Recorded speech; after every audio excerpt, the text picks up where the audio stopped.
Article 13 na tayo ng Belgian Confession, which is the doctrine of God's providence. Ang aking text ay magmumula sa Matthew chapter 10, verse 24 hanggang 33. Sabi dito, "A disciple is not above his teacher, nor a servant above his master. It is enough for the disciple to be like his teacher and the servant like his master. If they have called the master of the house Beelzebul, how much more will they malign those of his household? So, have no fear of them, for nothing is covered that will not be revealed, or hidden that will not be known. What I tell you in the dark shall in the light, and what you hear whispered proclaim on the housetops. And do not fear to those who kill the body, but cannot kill the soul. Rather fear him who can destroy both soul and body in hell. Are not two sparrows sold for a penny, and not one of them will fall to the ground apart from your Father? But even the hairs of your head are all numbered. Fear not, therefore, you are more valued than many sparrows. So, everyone who acknowledges me before men, I also will acknowledge before my Father who is in heaven. But whoever denies me before men, I also will deny before my Father who is in heaven." Tayo po'y manalangin. Dakilang Ama, salamat po muli at patuloy kaming nagagalak, nakahanda na tanggapin ang iyong salita. Panginoon, sa mga oras na ito, kami yung pinagsisilbihan ng iyong salita. Kami nagpapasalamat. Samahan mo po kami as pinapakinggan namin ang iyong buting balita para sa amin sa araw na ito. Maraming salamat. Ito ay dalangin sa ngalan ni Jesus. Amen. Amen. This is the part ng text na which tries preparing his disciples sa anong mangyayari sa kanila. As they hold the truth, at alam natin si Christ, throughout sa kanyang ministry, ay endangered in life niya. May mga threaten talaga sa kanya. Time, almost gusto na siyang patayin. In a time na inaabangan siya sa kanyang pagsasalita to accuse him of something just na para siya ikulong. So sinasabi niya sa kanyang disciples, piniprepare niya na ito kasi sinasabi niya later on, bagat hindi sila maintindihan, mamamatay si Christ. And sa kanila, ibibilin ang truth. At kung ano man ang ginawa kay Christ, yun din ang gagawin sa kanila.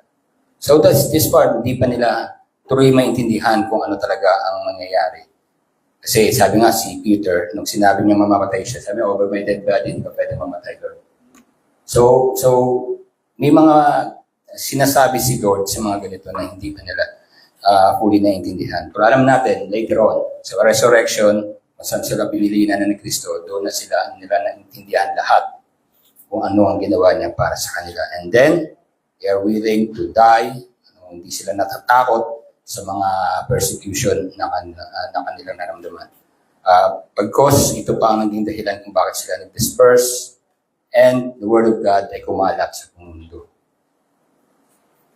The enemy is trying to hide or itago o iburahin yung truth ni Christ. So that's why pinapersecute si Christ kasi alam katotohanan na ito, endanger them. Ano nga endanger sa kanila? Yung kanilang power, kanilang position, na feeling nila.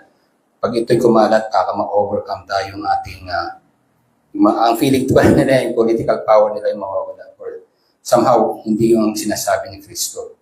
Pero yun ang kanilang accusation sa panahon nila kasi tingin nila, dapat sila lamang ang naghahari. Pero yung mensahe ni Christ, the kingdom of God is already nagwo-walk na sa buong sa mundo sa panahon na yun. So yun yung nararanasan nila. So Christ is preparing His disciples na yung mga nakatago ay ibubulgar na dahil nagtatago pa sila. Ano na si Christ sinasabi siya? Huwag niyo sabihin na ako yung Christ. Tinatago niyo pa yun, sinisikreto. For this time, Piniprepare niya na kasi mamamatay siya, madideclare na talaga kung sino si Christ. This is what the enemy is trying to hide. But sabi ni God, ni Christ, sabi niya, so have no fear in them, for nothing is covered will not be revealed. Hidden that will not be known. What I tell you in the dark, yung whisper niya, di ba? So, huwag mo na kayo sabihin niya. Will be proclaimed na the light, and what he heard whisper, will proclaim. Tama yung kanina, yung sinabi ko dito sa time na i-proclaim na lang talaga natin si Lord. So huwag kayong matakot. Salamat tayo, hindi pa tayo hinahabol ng Roman Empire. Wala na. Pero sa kanila talagang hinahunting sila. Pero somehow, makita mo, ba't ganon inalaw ni Lord na mag-suffer ang kanyang mga, sabihin na natin yung mindset natin ngayon, hindi mo pa talaga kilala. Ba't ganon? Kailangan mag-suffer ba yun? Di ba, pag lumapit na kay Lord, dapat yung suffering natin mawawala na. Dapat hindi na natin maranasan yung mga bagay. Kasi pinuha na Lord, hindi na natin mas. So dito mo makikita na there's something may kulang ka sa naiunawaan. Hindi lang siya nagbilin na something the truth. But somehow, kung anong pinagdaanan niya, sabihin yung identity, kung nakikita sa iyo ng mundong ito kay Kristo na galit sila. Ganun din ang makikita sa iyo kasi naka-identify ka na doon kay Christ. The same thing mangyari sa iyo. That world will hate you because of my name, not because of you. Maaari siguro nagalit yung tao sa iyo dahil sa ugali mo. Pwede yun. Pero not in Christ. So valid yung pagalit sila. Baka hindi nga naman mabuti ang ugali mo. Tapos sabihin mo, persecuted ka. Check up mo rin. Baka ugali mo talaga ang iniibisan. Sabi in Christ, sabi niya, dahil sa pangalan ko, the world will hate you because of my name. Yun yung pinaalala sa kanila, the Lord kasi. Ano ibig sabihin nun? Naka-identify ka kay Christ. Naintindihan nila ng panahon na yun. What's in my name, ibig sabihin, you are under me.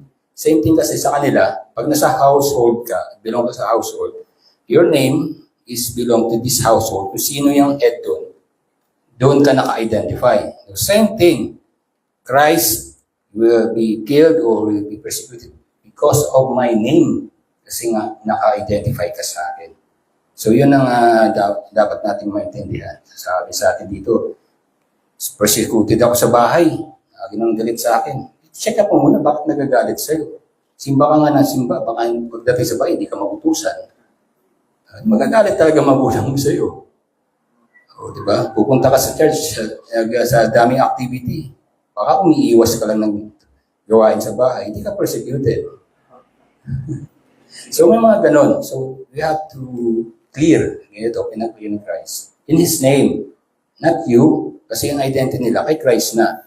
You will hate by the word because of me. So they proclaim, sino na yung ano. So dating binubulong-bulong nila sa panahon, darating ang panahon na ipoproclaim. So may mga nangyari sa history. Mag-persecuted sila. They are willing to die because of His name.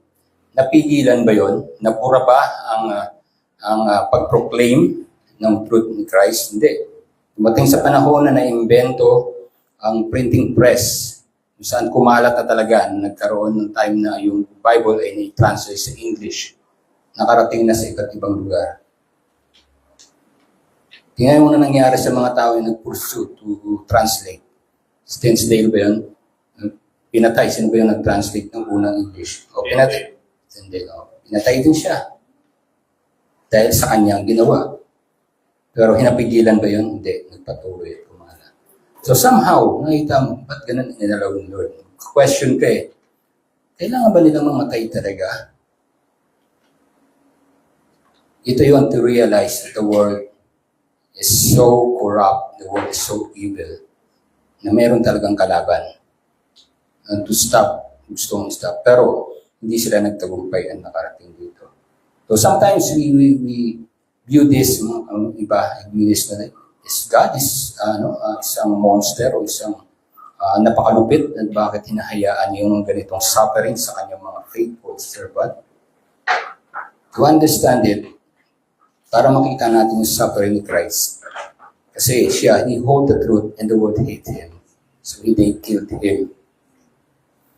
So same thing, nung hawak nila ang truth, papatayin din sila. Sa ngayon, meron pa rin nangyayari. I think sa Nigeria, nangyari pa rin ang persecution. Though Christian, pinapatay pa rin doon. China, kinukulong. Maraming bansa na minsan hindi na natin, alam natin ang media. Ibabalita lang nila something na may pakinabang sila. Pero mga ganitong balita, medyo hindi. So, tahimik sila. Pero may nangyayari po. May persecution pa rin nangyayari. So, na hindi pa rin tumitigil ang kalaban. And somehow, yung kalaban ay may mga ginagawa na tingin mo ay tama, pero ang ginagawa ay binabaluktot yung truth ni God. So, isa yun sa mga kalaban ng truth. So this is why we need to proclaim, we need to preach yung truth ni God. So, dito lang mo maririnig ang pagkatotohanan ng Panginoon sa simbahan.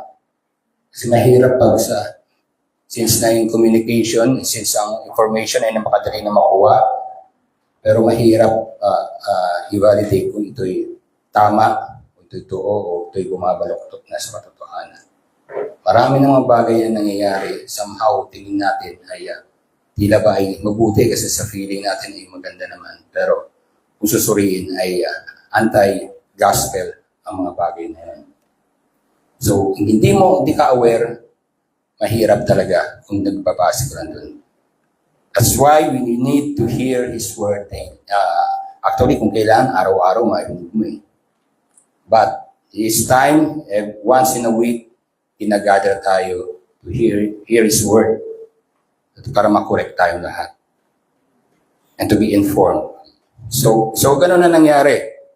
So, inassure ni God na bagamat sila ay masasaktan, but no fear. Kasi yung panahon ng Roman Empire, ang pinaka-weapon nila to have fear sa kanila, yung mga nasalakupan nila, isa pamamagitan ng death. Ganun nila kinokontrol. May mga policies sila na pag tinabag mo yun, ang punishment is death. So matatakot ka, kailangan mo sumunod dito. Kaya yung panahon yun, sino ang iyong hari? Ano mo, hindi si Christ yung hari mo, hindi, patay ka. Si Emperor ang hari dito. Sino yung anak ng Diyos? Si Kristo, hindi. Ang anak ng Diyos, ang Emperor. Papatayin sila pag hindi mo tinangay yun at yung believe through that. So, gano'n na nangyayari. That was the weapon, yung weapon talaga ng Roman Empire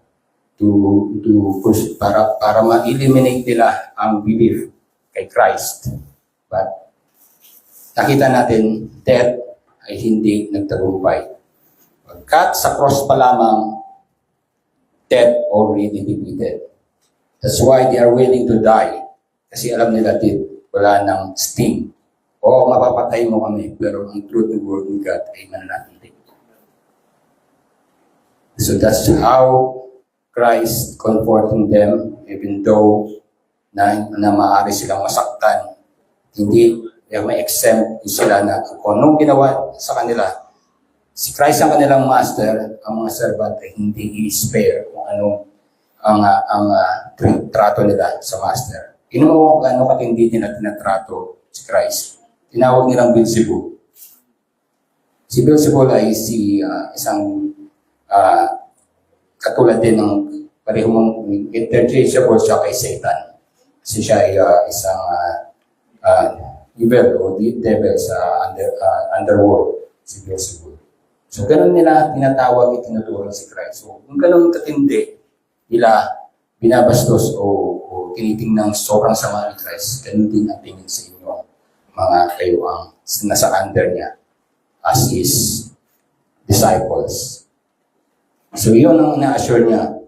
At pinakita niya na paano iniingatan ni Lord, bagamat nakakaranas sila ng kahirapan, nakakaranas sila ng death. But even hairs in their head are all numbered. Nandyan si Lord kasama nila. Hindi sila iniwan. Naalala nyo nung umakyat si Lord sa langit, nung kanyang ascension, ano sinanggit niya? May iiwan ako rito ang kapalit sa akin, kundi yung comforter, which is same, which is the Holy Spirit sa bawat isa sa atin. Hindi niya talaga iniwan. Bakit di niya iwanan? Kasi kailangan natin siya. At alam ng Diyos yung kawikaan natin, yung weaknesses natin. Kung naalala niyo ang aking sermon tungkol doon sa mga disciple na sobrang yabang dahil na umakyat na sa kanilang ulo ang pride dahil sa akala nila sila na ibibigyan ng authority and power ni Christ, akala sa kanila na yun. Alam niya na ang mga tao, pag iniwan niya ng walang guidance niya, ay mapapariwara uli yan. So hindi niya nahiyaan, nandun pa rin yung comforter, which is the guidance din ng kanyang mga disciples. The same way, sinabi niya yun, fear not. Kasi hindi siya ang Diyos na nakatingin lamang sa malayo at hinahayaan niya lang kumilos ang tao. Hindi. Lahat programa niya lahat yan nasa kamay niya. Bagamat may nangyayari, evil ay nangyayari, pero itong assurance sa atin. Yung evil may hurt your body, but not your soul. Kasi mas matakot ka sa akin bilang Diyos kasi kaya kong i-destroy even your soul. So yun ang ibig sabihin niya. Don't fear those evil. Ayan, sabi niya.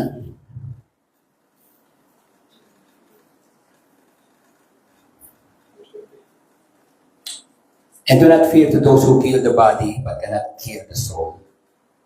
Rather, fear Him who can destroy both soul and body in hell. Ang Diyos lang pwedeng gumawa nun. So, rather fear the God kaysa dun sa evildoer. So ganito ang provision, ang providence ni Lord. Ano ba ibig sabihin ng providence? Providence is the divine guidance ni Lord sa Kanya. He holds the universe as if He is still working, na patuloy niya itong pinanghahawakan at kumikilos na ayon sa kanyang kalooban. Ang kanyang creation ay patuloy na naging maayos yung pagkilos, ini-maintain niya yung lahat na nangyayari sa paligid.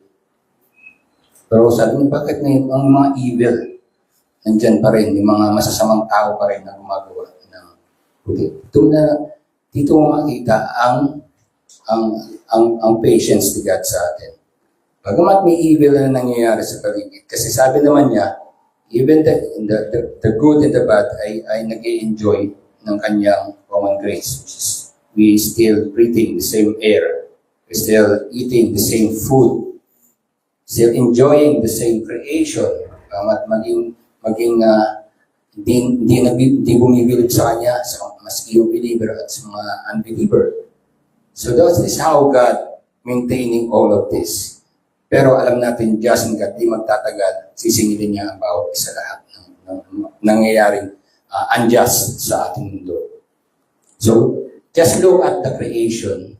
Diba si Job, ang kanyang, lahat ng meron siya ay tinanggal. Lahat ng yaman niya, lahat ng kasi sinabi ni God, tingnan mo ang aking lingkod, napakabuti niyan. Sabi ni Satan. So, kung ka naman tanggalin ang mga bagay na meron siya, tingnan mo, susumpain ka niya. So, makita mo doon palang alam ni Lord na pinanghawakan niya yung buhay ni Job. Bagamat he can hurt, but hindi mananatili pa rin. So, yung problema ni Job na nangyari sa punto na nagtanong na siya kung ano nangyayari sa kanya. Anong sagot ni Lord sa kanya? Nasaan ka? Nung tinreate ko yung universe, nasaan ka? Nung minamanage ko yung buong sangkatauhan, buong sanglibutan. So doon mo lang makita, hindi ka pinabayaan ni Lord. At later on, alam natin, ibinalik sa Kanya times 2 ang mga blessing na meron siya. So we are not looking for that blessing, but rather, yung ang pag-manage ni God sa lahat ng nangyayari sa paligid. Hindi ito nakalampas sa kanya. Alam niya ang nangyayari sa paligid. So this is why we have this ang ating verdict confession ng Article 13. Bago sige, natin. Puntahan natin muna yung verdict confession Article 13. Which is God's doctrine of God's providence. Sabi dito, we believe that this good God, after creating all things, did not abandon them to chance or fortune, but leads us to govern them according to His holy will. So makita niyo yung niya. Hindi ito yung ating mundo, ating buhay. Ginawa niya yung creation, sabihin ko, sira-sira na. Whatever will be na kayo. Hindi. May mga isipan doon dati kasi na ang Diyos ay nag-create siya and He keep His distance at hinayaan niyang tao to work on His creation. So, isipin mo kung gano'n, parang, so anong nagagawin ng mga tao? Ayan mo lang.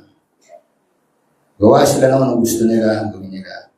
So walang plano ang Diyos, wala siyang control sa mga bagay na yun. So mga tao, pwede na lang gusto gawin. Pwede niya isipin niya na walang consequences. Walang pananagutan. Pero hindi niya hinayaan. So ganun ang ating sumunod tayo. Sige.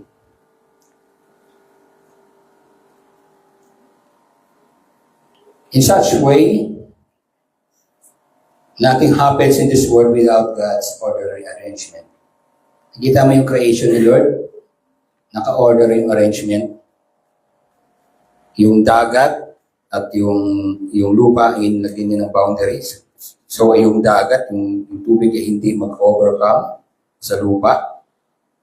Bakit? Kasi may mga nakatirang tao na nandoon na hindi kinreate para mapunta sa ilalim ng tubig. So may mga tao. So ganon. Yung distance from ng Earth sa Sun ay eksakto lang, i-maintain nilang yun to have life. Kasi pag lumapit ng konti, sunog tayo. Pag lumayo ng konti, frozen tayo lahat. So yung mga ganon.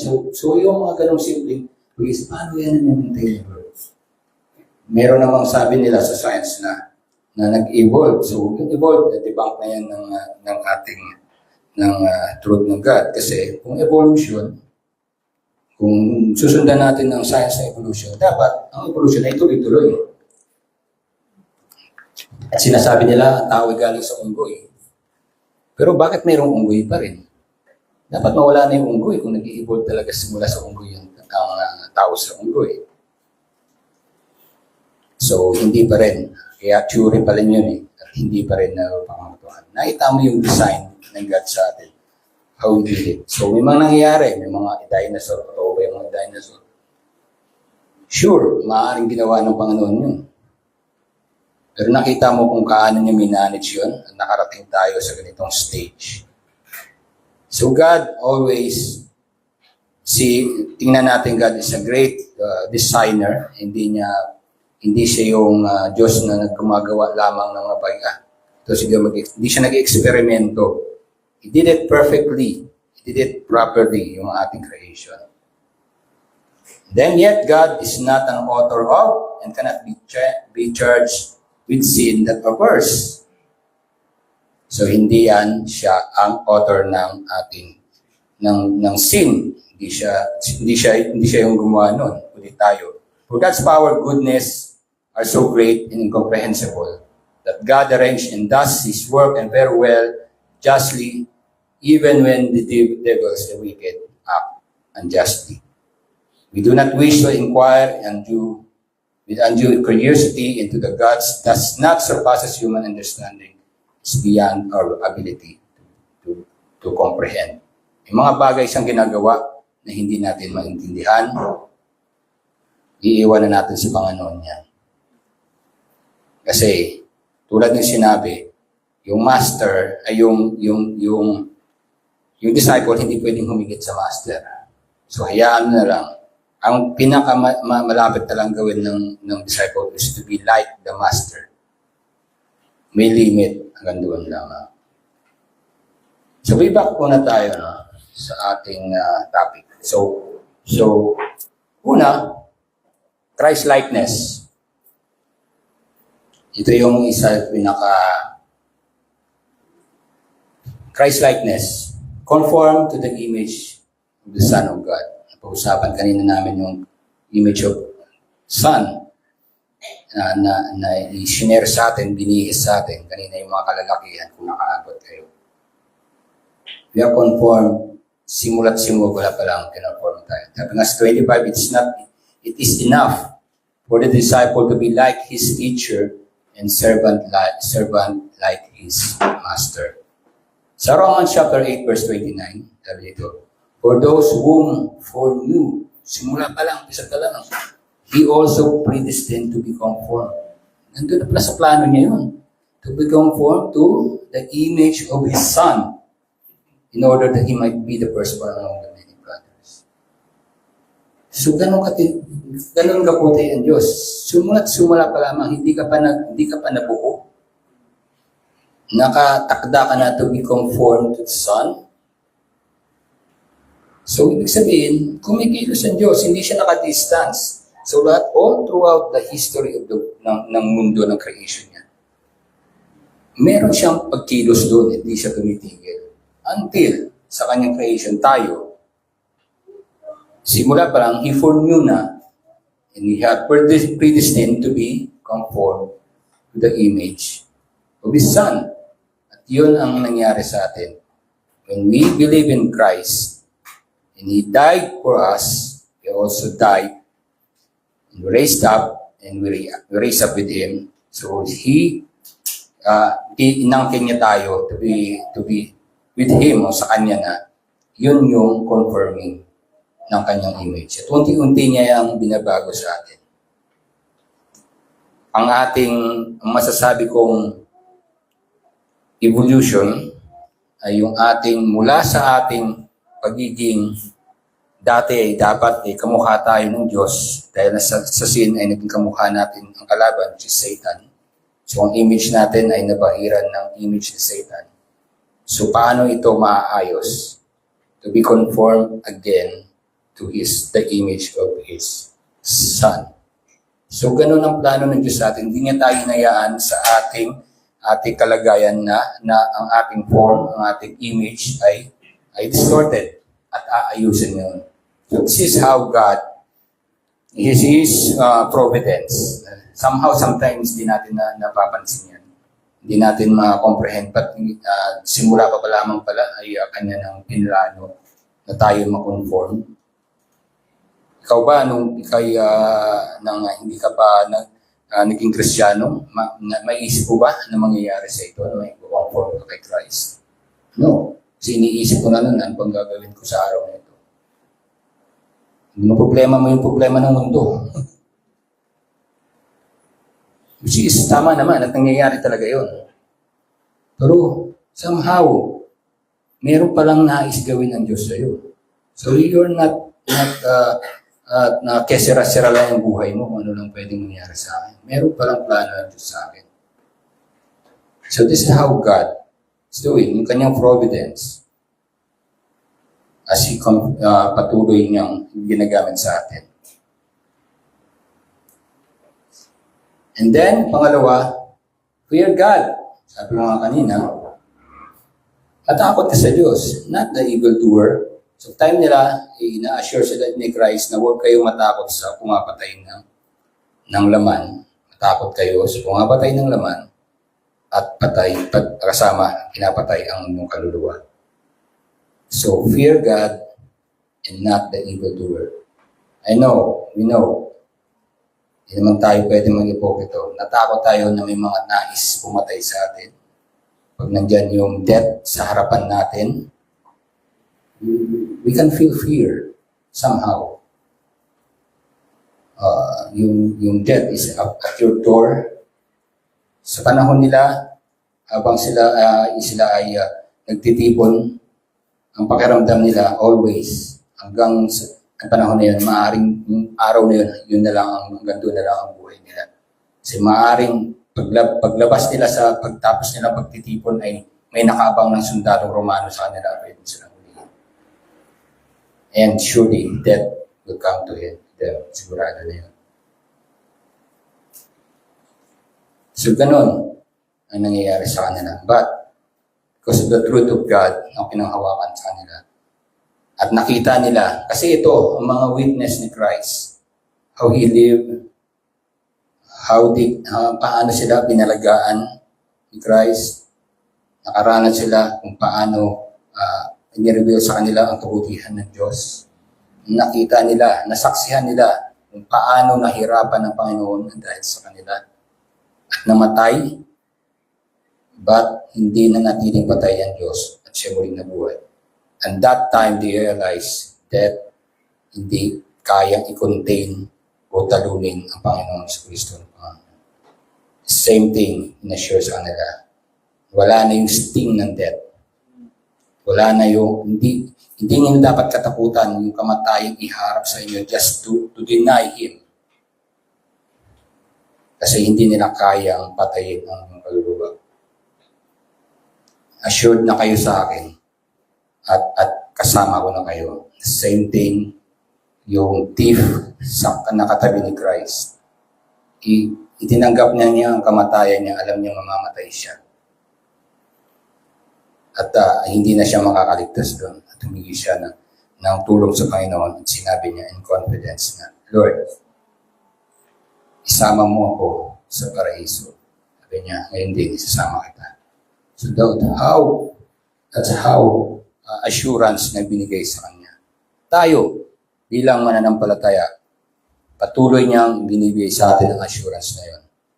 At do not fear the evildoer. Do not fear na nasasabihan ka para lamang i-deny ang truth ni God. Fear God. Pag dininay mo siya, may warning siya pag dininay mo siya, di ba? Ayan, sabi niya, for everyone who acknowledges me before men, I also will acknowledge before my Father who is in heaven. But whoever denies me before men, I will also deny before the Father who is in heaven. Naalala ko lang uli si Simon Peter. Dinanay niya ilang beses si Christ? 3 beses. Pero alam ni Christ yung kalalagayan ni Simon Peter. At hindi siya pinabayaan. Bagamat dininay niya, pero later on nakita natin paano binago ni Christ ang kanyang buhay, na He's willing to die. Dahil takot na takot siya na makasamang mamatay kay Kristo. Pero ngayon, panahon na na-realize niya ang ginawa ni Kristo, na namatay ang Panginoon si Kristo at muling nabuhay, doon na ni-reveal sa kanila na yung death ay wala ng sting. Hindi niya dapat katakutan. So they are willing to die for that. So this is how Christ na binago at inayos yung ganung mga plano sa amin. So nakita mo yung mga plano ng Diyos. Pagkamat may mga suffering, pagkamat may death na nangyari, pero naka-ordain sa kanya nun. Ganda nung kanta kanina nanita, what God's ordains. Kung ano man, sabi niya, I will I will be content sa kanyang ginawa, ang kanyang ginagawa. Just to trust God, to be content sa kanyang ginagawa. Paano tayo mako-content? Ang isang madaling makita natin contentment kung pinakamadali ay yung creation. You have to content. Isipin mo, we can breathe freely, nabubuhay tayo ng maayos, at hindi natin binabayaran ng hangin. Isipin na lang natin kasi baka later on yung hangin babayaran natin. Hindi na siguro tayo makarating doon. Diba? Pero ni-enjoy pa rin natin. Doon pa lang, you have to be contented. Pero somehow kasi mga tao, hindi talaga makontento.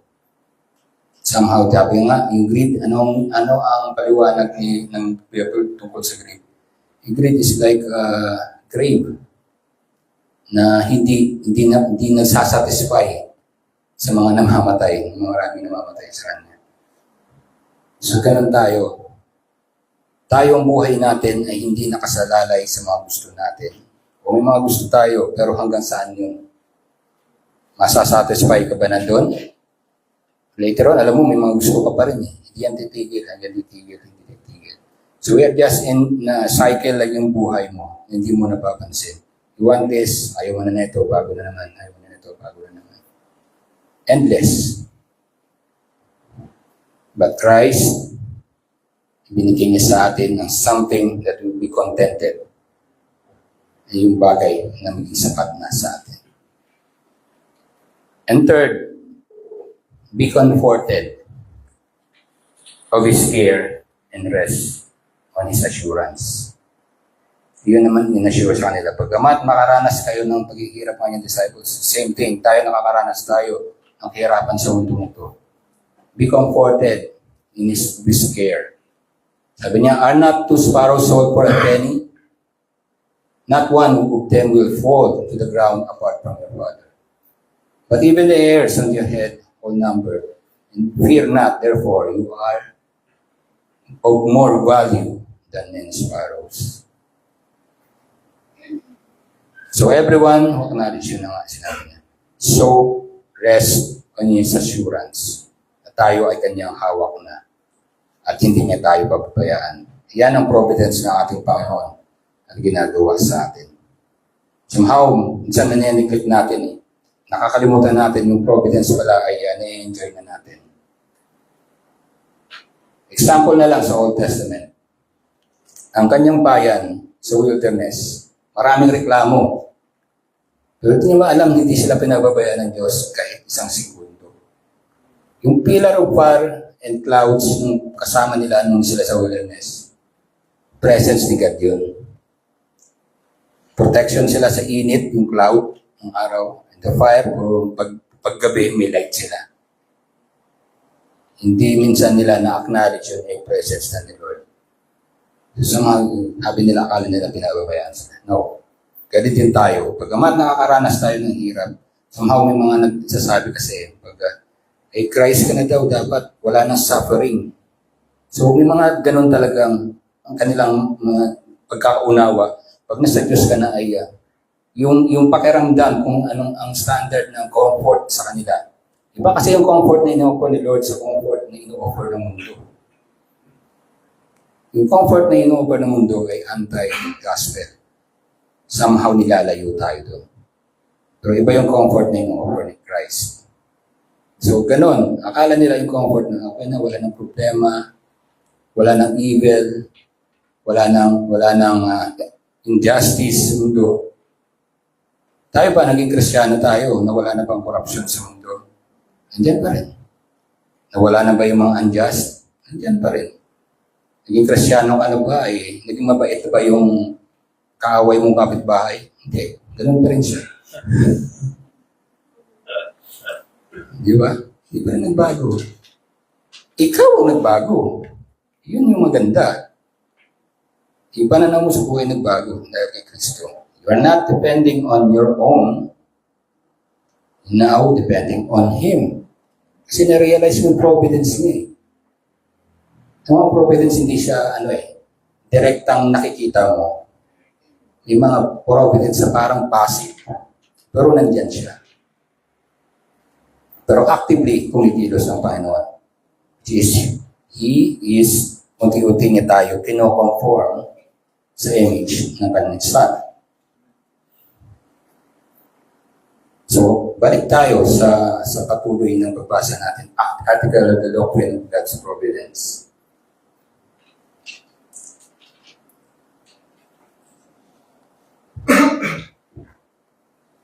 But in all humility and reverence, adore the just judgment of God, which are hidden from us, being content to be Christ's disciples, so as to learn only that only what God shown us in the Word, without going beyond those limits. Kaya may limits talaga tayo eh. May mga bagay na hindi natin nire-reveal sa atin. Hayaan niyo ang Panginoon ang Diyos ang mag-reveal niya sa atin. Somehow, nais parang ipangunahan pa natin ng Panginoon. At ang kanyang providence, isapat na. Yung kanyang ni-reveal sa atin ay enough na. Sabi nga sa Biblia, di ba, lahat ng dapat nating maunawaan at maintindihan ay nandyan na, ni-reveal niya na lahat. So what we can do is to be content sa mga bagay na yun. Kasi kung hindi ka pa kontento doon, hindi ka pa kontento na namatay si Kristo para sa iyo, ano pa kaya magiging kontento ka? Wala na. So yun na yun eh. In humility, in reverence, we adore the just judgment of God, which are hidden from us, being content to be Christ's disciples. Yun na nga sinabi, maging kontento na tayo to be disciples. This doctrine gives us unspeakable comfort. Diba sinabi, since it teaches us that nothing can happen to us by chance. So hindi kisira-sira ang buhay natin. Hindi bahala na si Batman. Kundi may plano ang Diyos. He is sustaining. Kumukumpas pa rin siya na ayon pa rin sa kanyang will ang nangyayari sa buhay natin. Kung hanggang saan man yung mundong ito, maaaring meron pang 1,000 years. Wala sa Diyos yan ng ganyang distansya ng panahon. So, hindi na natin kailangan arukin yan kung hanggang ilang taon pa ba ang meron ang mundo. Be content sa nireveal ni Christ sa cross na sinabi niya, it's done. Kompleto na yun.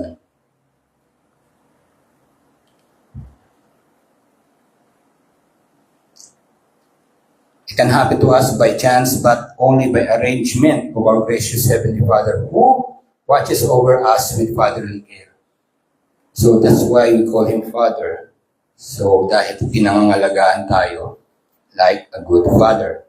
Sustaining all creatures under His lordship, so that that not one of the hairs of our heads, for they are all numbered, nor even a little bird can fall to the ground without the will of our Father. In this thought, we rest, knowing that God holds in check. Tandaan natin, yung mga unjust, ang mga evils, hindi ang mananatiling mag-exist yan.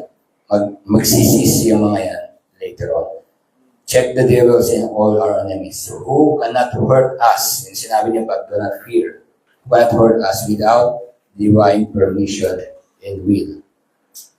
For the reason we reject the damnable error of Epicureans, sabi nga nila, who says that God does not get involved in anything and leaves everything chance. Alam mo kung anong God na may ganitong nakikita ko sa history natin.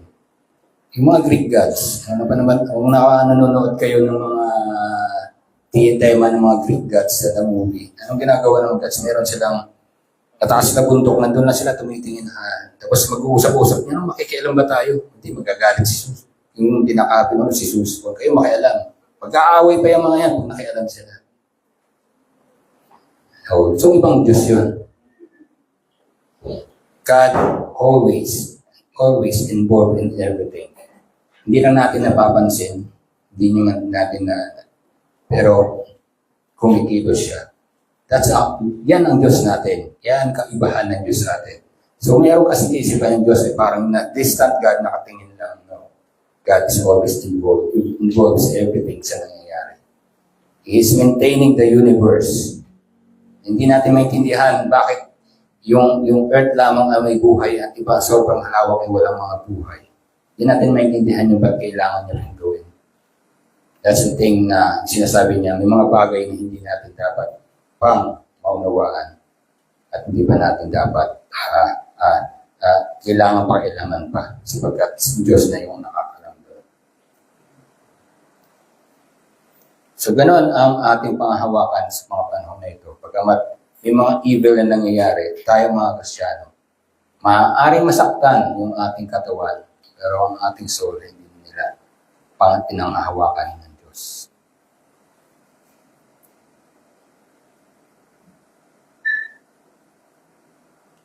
In conclusion, mga kapatid, we can rest assured in God's providence. Inassure na tayo sa providence is enough. He take care of His creation. Ang buong ng universe ay hawak niya sa kanyang kamay. In His divine guidance, He brought us to His Son. That's His divine guidance. Dinadala tayo sa kanyang anak. Kasi sabi nga niya, di ba, lahat ng dinadala sa kanya ay dinadala ng ama niya, yung para sa kanyang anak. That's how He brought us to His Son, to be conformed to His image. Yes, He is our refuge. He is our refuge against evil. So that's why we have a tawag na tower. God is my tower, which is the refuge against evil. That's why we pray sa kanina pinanalangin natin our Father.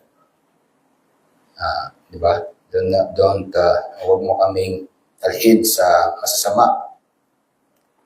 He is our refuge against evil and comfort us with His fatherly care.